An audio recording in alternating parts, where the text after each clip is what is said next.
Hey everyone, thanks for tuning back in for this final video of this. My dogs are freaking out.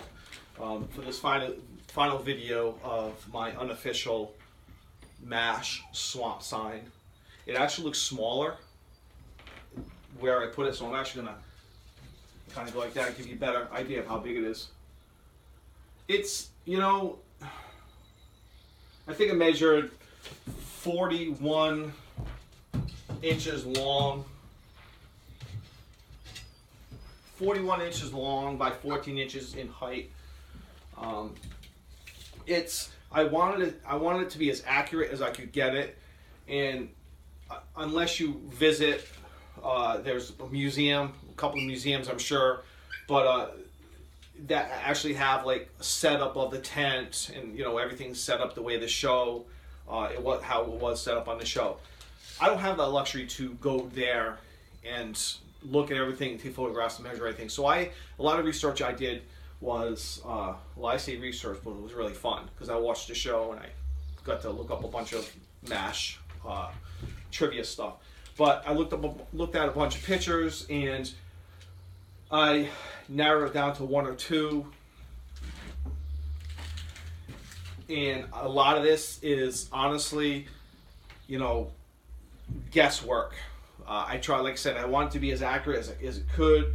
I didn't want to be this huge sign, this obnoxious sign. I wanted to be as close to what it was on the show. So I think I got pretty darn close, to be honest with you. The reason being is on the show, they would have been all planks, different planks, kind of a door just kind of put together, and then between the S and the P was a window. Now I don't know exactly how big that window is. I mean, I think I measured this one at like 25 inches. That might be a little big. I did the best I could, but again, I think it came out great. If anything, it might be a little too big, but I'm happy with it. I'm glad. I'm happy the way it came out.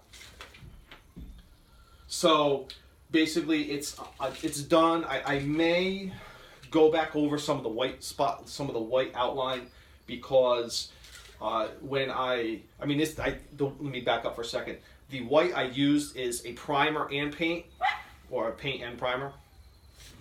But to make the letters better, this is kind of like your last chance to make the letters exactly how you want them. And some of the spots the letters are fat, and other spots the letters are thin. So with the white, I was able to do that effect. A good example is the P. The left side is supposed to be fatter than the right side. It's really supposed to look sloppy because it's just supposed to be on a door and they just kind of painted it. But to make it look screen accurate, you kind of have to put time into it. You can't just. So with the white, I went over some of the red and to kind of cover up the red so it looked thinner than it really is.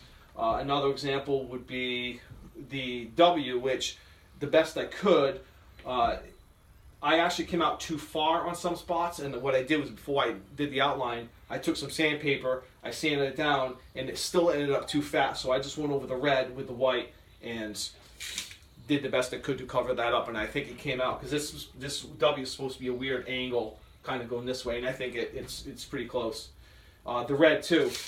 The right side of the A is thinner than the left side, so my point is some of it's going to bleed through. But that's okay. I may end up just going over some of those spots that I have to. But this is pretty much it. This is done. My next adventure is going to be what I think is referred to as the direction sign that sits outside of the swamp. And it has arrows going to like Boston, Tokyo, Seoul, Death Valley. That's the next sign I'm going to work on. I have all the supplies for that with the exception of a post. That shouldn't be too difficult to get. So, and I'll probably have to buy paint for that because that's black and most of the lettering is in black. So I'll have to get some black paint for that. But that's not really a big deal. So look for that video. I probably won't do every stage of it. I'll probably do a basic, this is what it looks like. I'm gonna, cut some pieces out first and get an idea of what pieces are going to be for what sign, because each destination's plaque is supposed to be a different kind of wood. It has a different arrow. One of them actually looks like a hand with like a finger going like that. So that's going to be interesting to do. That's going to take some time. So I might show a few videos with that. But this is great. This came out awesome, and I hope you look forward. I look forward to the next project. And so that's it for now. All you MASH fans, thanks for tuning in. Farewell, God bless, and amen for now. Peace.